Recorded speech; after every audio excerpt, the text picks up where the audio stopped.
ಇಂದು ವೈಜ್ಞಾನಿಕ ತತ್ವಜ್ಞಾನದ ಬಾಳ್ಗೆಚ್ಚೆ ಬರೆದ ಯುವಕರಿಗೆ ಸ್ಫೂರ್ತಿದಾಯಕ ವ್ಯಕ್ತಿತ್ವದ ಮಾದರಿ.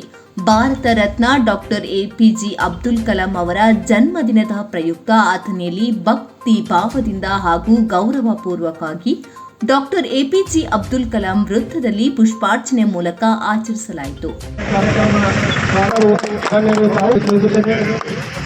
ಮಾಸ್ಟರ್ ಅವರು ಯಾವತ್ತಿಗೂ ಸಮಾಜ ಸೇವಕರು, ಸಮಾಜದಲ್ಲಿ ತಮ್ಮದೇ ಆದಂಥ ಒಂದು ಖ್ಯಾತಿ ಪಡೆದುಕೊಂಡಿದ್ದಾರೆ.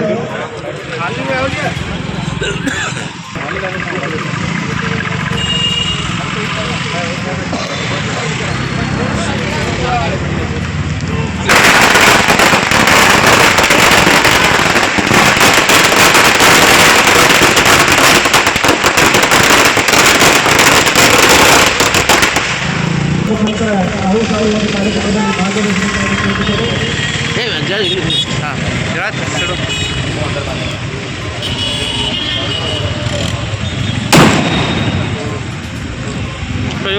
ಈ ಒಂದು ಕಾರ್ಯಕ್ರಮ ಮಾಡುವ ಉದ್ದೇಶ ಅಂದರೆ ನಮ್ಮ ಮಕ್ಕಳಿಗೆ ನಾವು ಸಹ ಒಂದು ಉತ್ತಮವಾದ ಶಿಕ್ಷಣವನ್ನು ನೀಡಿ ನಮ್ಮ ದೇಶಕ್ಕಾಗಿ ನಾವು ಒಂದು ಕೀರ್ತಿ ತರಬೇಕಾಗಿ ನಾವು ಒಂದು पूरा ऐसे लेक छोड़ो उतर छोड़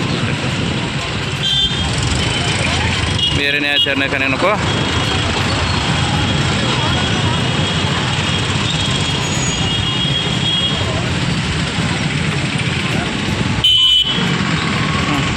पूरे नहीं ಈ ಕಾರ್ಯಕ್ರಮದಲ್ಲಿ ಸೋಷಿಯಲ್ ವೆಲ್ಫೇರ್ ಮೈನಾರಿಟಿ ವಿಭಾಗದ ಸದಸ್ಯರು, ಪುರಸಭೆ ಸದಸ್ಯರು, ಸ್ಥಳೀಯ ಮುಖಂಡರು ಹಾಗೂ ಗಣ್ಯಾತಿ ಗಣ್ಯರು ಭಾಗವಹಿಸಿದ್ದರು.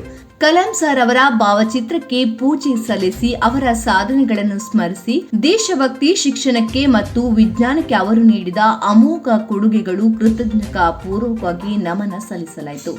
ಕಲಾಂ ಅವರ ಉದ್ದೇಶ, ಕನಸುಗಳು ಮತ್ತು ಆದರ್ಶಗಳನ್ನು ಮುಂದಿನ ಪೀಳಿಗೆಗೆ ಪರಿಚಯಿಸುವ ಮಹತ್ವದ ಪ್ರಯತ್ನ ಈ ಕಾರ್ಯಕ್ರಮದ ಮೂಲಕ ನಡೆಯಿತು. ಯುವ ಸಮೂಹ ಉತ್ಸವ, ಹಿರಿಯರ ಮಾರ್ಗದರ್ಶನ ಮತ್ತು ಸಮಾಜದ ಎಲ್ಲ ವರ್ಗದ ಸಹಭಾಗಿತ್ವದಿಂದ ಕಾರ್ಯಕ್ರಮ ಅತ್ಯಂತ ಸದ್ಭಾವನೆ ಮತ್ತು ಪ್ರೇರಣೆಯ ವಾತಾವರಣ ಮೂಡಿತು. ಈ ಸಂದರ್ಭದಲ್ಲಿ ಮಾತನಾಡಿದವರು, ಡಾಕ್ಟರ್ ಕಲಾಂ ಅವರ ಜೀವನವೆಂದರೆ ಕನಸು ಕಾಣುವ ಕಲೆಯೂ ಅಲ್ಲದೆ ಆ ಕನಸುಗಳನ್ನು ಸಾಧನೆಯನ್ನಾಗಿಸುವ ಶಕ್ತಿಯ ನಿದರ್ಶನ ಎಂದು ಹೇಳಿದ್ದಾರೆ. ಕಾರ್ಯಕ್ರಮವು ಪೂರ್ಣ ಯಶಸ್ವಿಯಾಗಿ ನೆರವೇರಿತು. ಎಲ್ಲ ನಾಯಕರಿಗೂ ಜೈಲು ವಂದನೆಗಳು ಹೇಳುತ್ತಾ, ಅಬ್ದುಲ್ ಕಲಾಂ ಅವರು ನಮ್ಮ ಭಾರತದ ರತ್ನ. ನಾವು ಅಬ್ದುಲ್ ಕಲಾಂ ಅವರನ್ನು ಪಡೆದಂಥ ನಮ್ಮ ಭಾಗ್ಯ.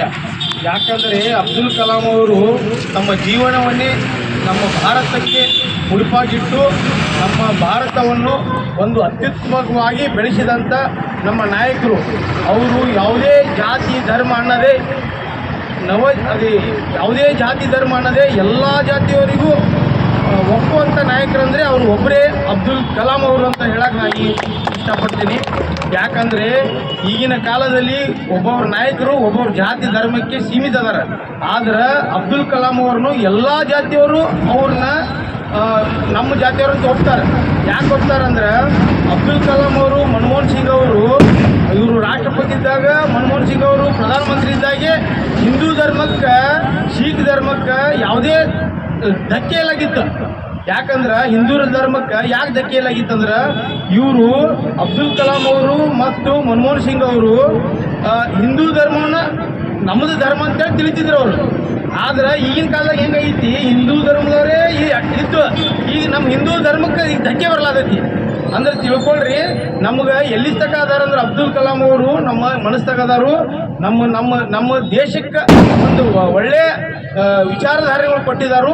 ಅವ್ರಿಗೆ ಇನ್ನೊಂದ್ಸಲ ನಾನು ಹುಟ್ಟುಹಬ್ಬ ಶುಭಾಶಯಗಳು. अब्दुल कलाम की 94 जन्मदिन पर अपनी taluka minority social welfare committee की जानिब से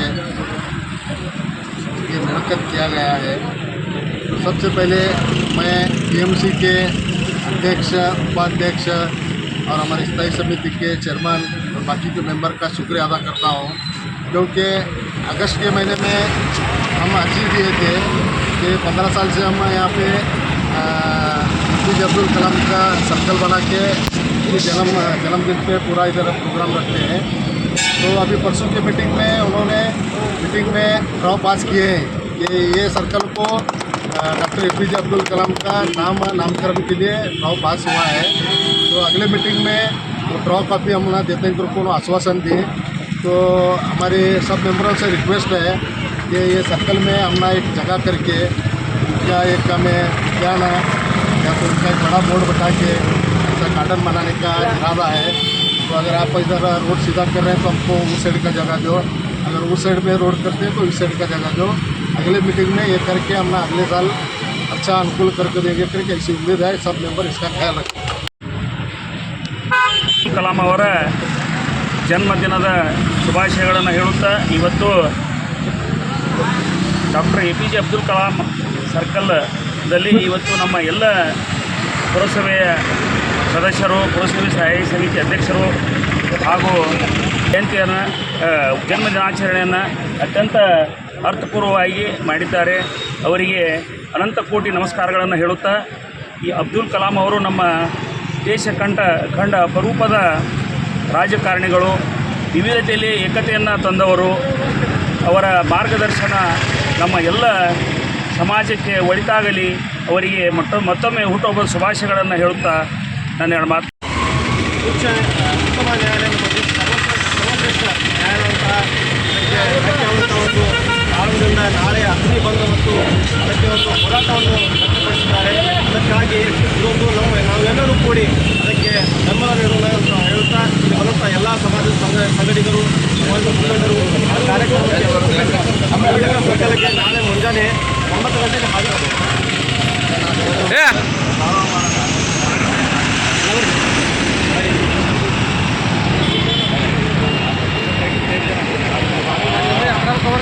ये आता है सोच नहीं आ रहे ओ हबील भाई इधर देखो जी